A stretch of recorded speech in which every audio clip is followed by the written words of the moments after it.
where the federal government has again restated its commitment to the development of roads to boost commerce. Minister of Power, Works and Housing, Babatunde Fashola, disclosed this while inspecting the Section 2 of the Lagos-Ibadan Expressway from Shagamu Interchange to Ojo and in Ibadan. Many persons have reportedly died along the Lagos-Ibadan Expressway in recent years. The series of death and traffic congestion on the ever-busy road results from accidents caused by bad infrastructure. It was a national issue that even those who were not directly affected felt the pain indirectly because it posed a high level of fear and threats to life.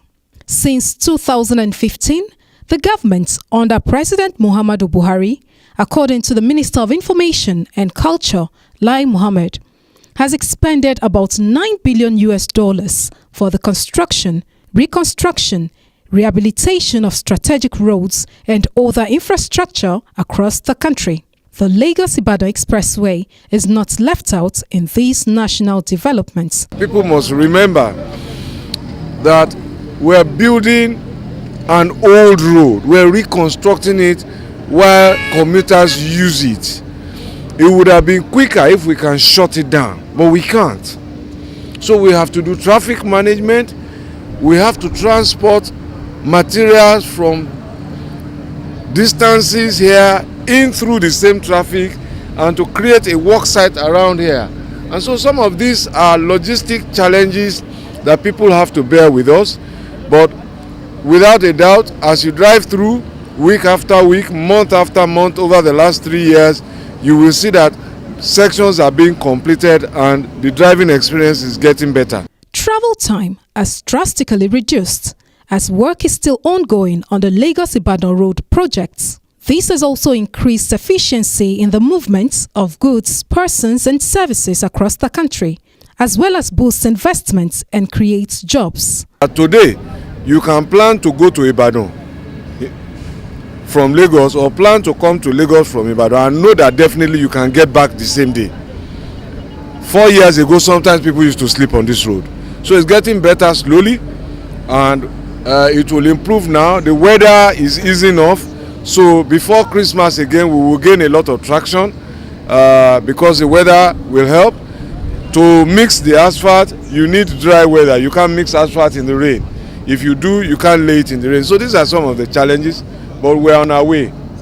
Reynolds Construction Company is handling Section 2 from Shagamu to Ibadan and extending 2 bridges, kilometers 71 and 74 at Fidiwo and Foursquare. In addition, the company will install pedestrian bridges, street lights and underpasses in some parts of the road. While Julius Berger is handling Section 1 from Shagamu to Lagos with the length of 48 kilometers. It will also construct a large interchange at the Redeemed Church access to tackle the huge traffic created by a large number of people who gather every week to worship. Every improvement ongoing on the road will make traffic to become more pleasant and enjoyable as it leads to enhanced security on the Nigerian economy. Traditionally, you don't build major highways with concrete drains. But because the character of the Lagos-Ibadan Expressway has changed significantly, we just passed Christopher University. We have places of worship. We have factories and so many things that have altered the use and density of traffic here. They have also altered the natural drain into the streams. So we now have to be building concrete drains to control the flow of water.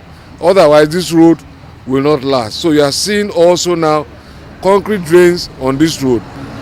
Other things that will come with this road are new interchanges to ease the circulation of traffic, to deal with the density, especially to create separate lanes for those going to places of worship. And what you are going to be seeing on this road, which wasn't part of the original design in the 70s, are pedestrian overhead bridges, because many more people now do business on both sides of the road, which was not there 40 years ago. So all of this is still work in progress while we are dealing with the main carriageway. considering the effect of rainfall on major roads in the country.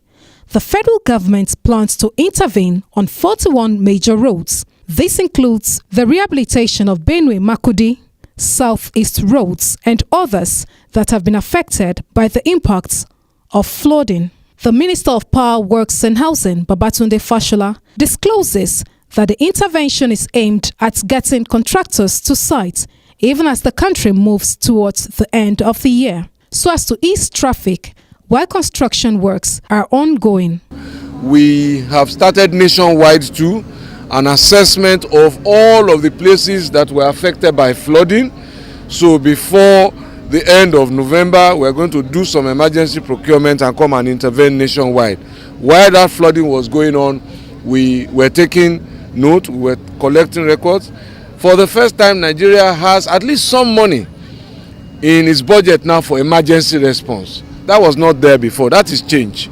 So now we will use some of that money to respond across those states, Kogi, Edo, Delta, Niger, and many other states that were impacted by flooding. Since the inception of this administration, there has been an increase in capital spending to about 30% compared to 10% earlier. This increased spending contributes to bridging the infrastructure deficit and boosting the nation's GDP through enhanced local content in Nigerian road construction.